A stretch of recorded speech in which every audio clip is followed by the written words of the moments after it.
Salam pemirsa, senang rasanya kita bisa berjumpa kembali bersama saya dalam pembahasan buku Yesus Nama di Atas Segala Nama. Buku ini ditulis oleh Nyonya Ellen G. White yang dalam tulisannya lain, Yesus adalah Alfa dan Omega, pencipta langit dan bumi, pemberi setiap pemberian yang baik dan sempurna, dan pemikul beban besar kita. Kepada mereka yang hancur oleh dosa, Dia menawarkan juru selamat yang sempurna, perantara yang agung, perantara yang maha kuasa, dan kapten keselamatan kita. Ya, ini adalah ajakan untuk kita.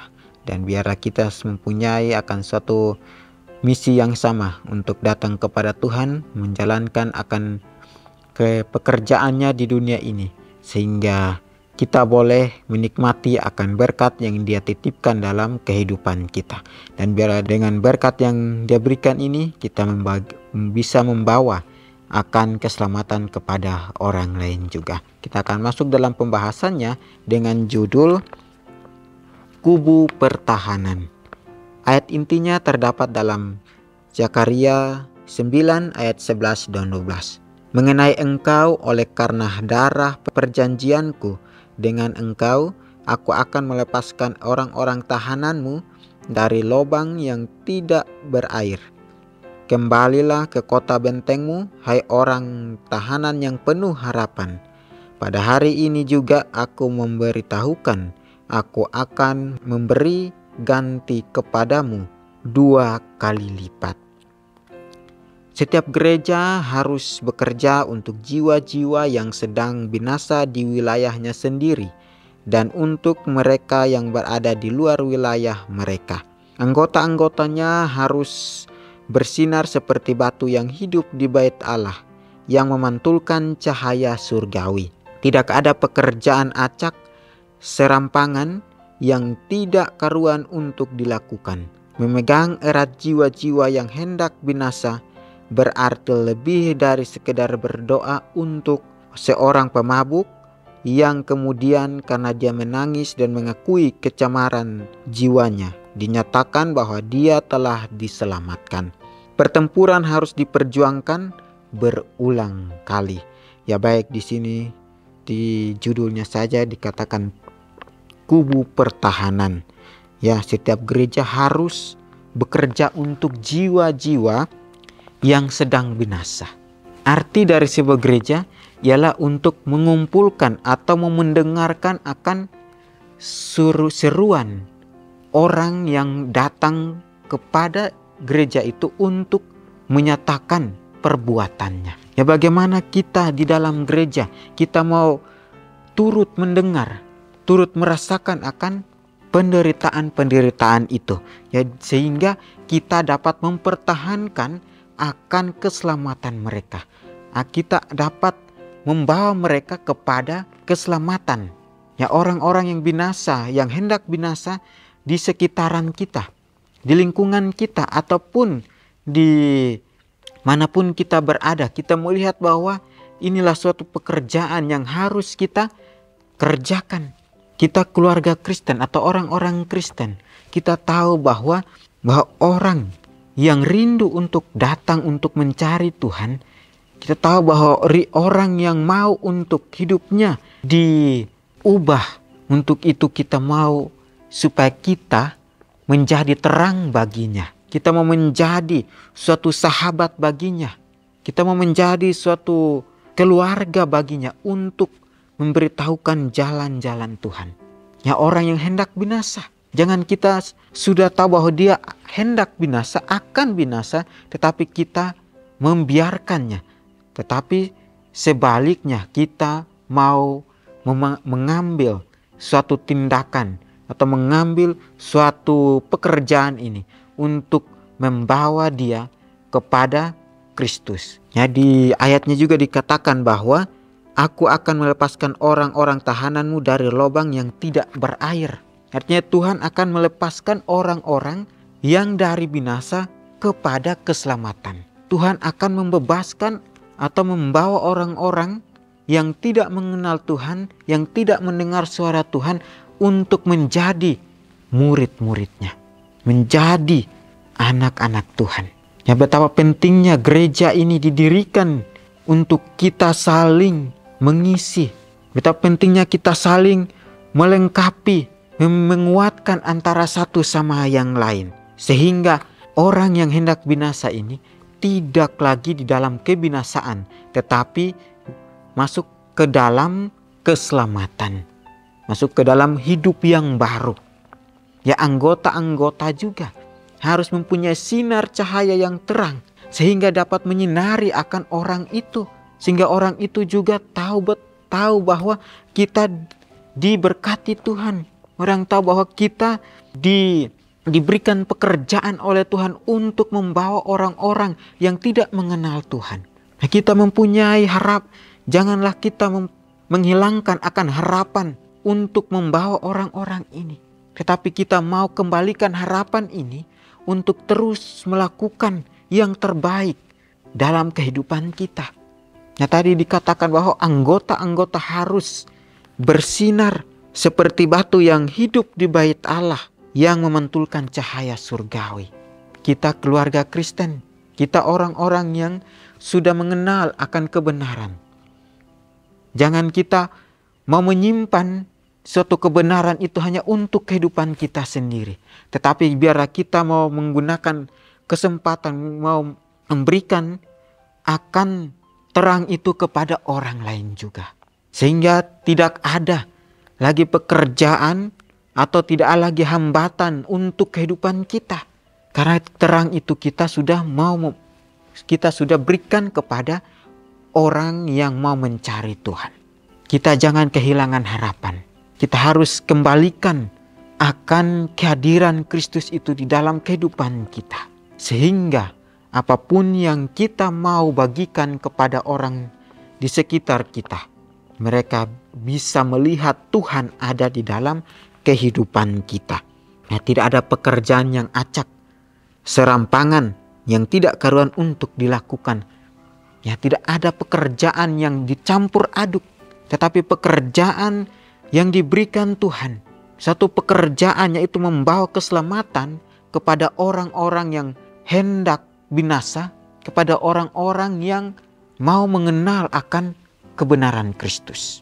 Jangan kita mengambil suatu pekerjaan yang untuk kita dapat menghalangi akan harapan mereka untuk mengenal Kristus.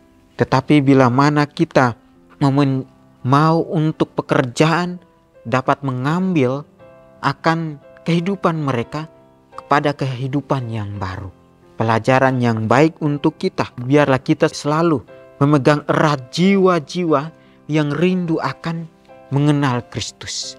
Jangan kita lepas, jangan kita buang, jangan kita sudah melihat orang yang terbuang, orang yang merasa bahwa dia tidak layak, dia selalu mengalami hal-hal yang membuat dia untuk keluar dari jalan Tuhan. Biar kita selalu membawa dia.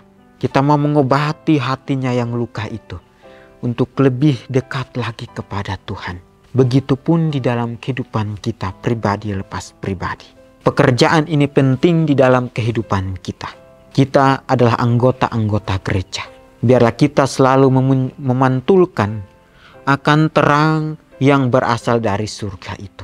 Sehingga setiap orang, setiap perilaku kita dapat melakukannya dengan sepenuh hati kita. Ya, memegang erat jiwa-jiwa yang hendak binasa berarti lebih sekedar berdoa untuk seorang pemabuk yang kemudian karena dia menangis dan mengakui kecemaran jiwanya, dinyatakan bahwa dia telah diselamatkan. Pertempuran harus diperjuangkan berulang kali.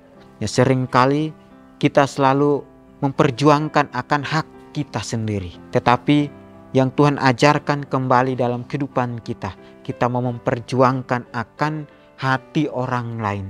Kita mau memperjuangkan akan keselamatan orang lain. Sehingga mereka tidak keluar dari jalan yang Tuhan berikan. Nah, kita pun harus memperjuangkan keselamatan kita. Kita harus memperjuangkan keselamatan orang tua kita. Hati orang tua kita untuk lebih lagi mengenal Kristus. Nah, tidak ada pekerjaan yang besar jika kita tidak mau melakukan kehendak Tuhan. Tetapi pekerjaan itu selalu diberikan kepada kita pribadi lepas pribadi. Di sini juga dikatakan bahwa biarlah anggota setiap gereja merasakan tugas khusus mereka untuk bekerja bagi orang-orang di lingkungan mereka. Biarlah setiap orang yang mengaku berdiri di bawah panji Kristus merasa bahwa ia telah masuk ke dalam hubungan perjanjian dengan Allah untuk melakukan pekerjaan juru selamat. Janganlah mereka yang melakukan pekerjaan ini menjadi lelah dalam berbuat baik. Ketika yang ditebus berdiri di hadapan Allah, jiwa-jiwa yang berharga ini akan merespons bahwa nama-nama mereka ada di sana karena usaha yang setia dan sabar yang dilakukan demi mereka. Permohonan dan bujukan yang sungguh-sungguh untuk lari berlindung ke kubu pertahanan. Demikianlah mereka yang di dunia ini telah menjadi pekerja bersama Allah akan menerima upah mereka. Dan biarlah kita orang-orang yang mau untuk dipekerjakan oleh Tuhan. Anggota-anggota tubuh kita pun biarlah kita pakai untuk kemuliaan bagi nama Tuhan. Di sini dikatakan bahwa biarlah setiap orang yang mengaku berdiri di panji Kristus merasa bahwa ia telah masuk ke dalam hubungan panji dengan Allah untuk melakukan pekerjaan juru selamat. Sangat luar biasa. Biarlah kita terus mau supaya hubungan kita lebih erat lagi bersama dengan Tuhan. Kita harus memandang kepada Tuhan. Kita datang kepada Tuhan sebagai kubu pertahanan kita. Bila kita sudah tidak mampu, biar kita datang kepada Tuhan, maka Tuhan akan memampukan kita untuk kembali memberitakan yang baik dan benar kepada orang-orang yang mau mencari juru selamat. Sehingga hubungan kita dengan Tuhan itu tidak putus. Tetapi bagaimana kehidupan kita mau serahkan kepada Tuhan. Biarlah dengan orang yang sudah berdiri di panji-panjinya Kristus, tetaplah untuk memiliki suatu pekerjaan yang baru. Tetaplah memiliki hati yang mau untuk menolong akan orang binasa. Mau untuk memberitakan akan pekerjaan Kristus kepada sesama-sesama kita. Dan biarlah dengan semua yang kita lakukan, banyak yang kita mengalami penderitaan, tetapi biarlah kita selalu mempunyai akan Kristus di dalam kehidupan kita, yang akan menghilangkan akan rasa capek kita atau rasa lelah kita, sehingga kita bisa beraktivitas untuk kembali bekerja dengan Kristus lagi. Para pendeta di gereja-gereja populer tidak akan membiarkan kebenaran disampaikan kepada orang-orang dari mimbar mereka. Musuh memimpin mereka untuk melawan kebenaran dengan kepahitan dan kedengkian. Kepalsuan diproduksi. Pengalaman Kristus dengan para pemimpin Yahudi terulang kembali. Setan berusaha untuk mengaburkan setiap sinar terang yang memancar dari Allah kepada umatnya. Dia bekerja melalui para pelayan, sebagaimana dia bekerja melalui para imam dan penguasa di zaman Kristus. Akankah mereka yang mengetahui kebenaran bergabung dengan kelompoknya untuk menghalangi, mempermalukan, dan mengesampingkan mereka yang berusaha untuk bekerja dengan cara yang ditentukan Allah untuk memajukan pekerjaannya, untuk menanamkan standar kebenaran di wilayah kegelapan. Council on Health halaman 356-357.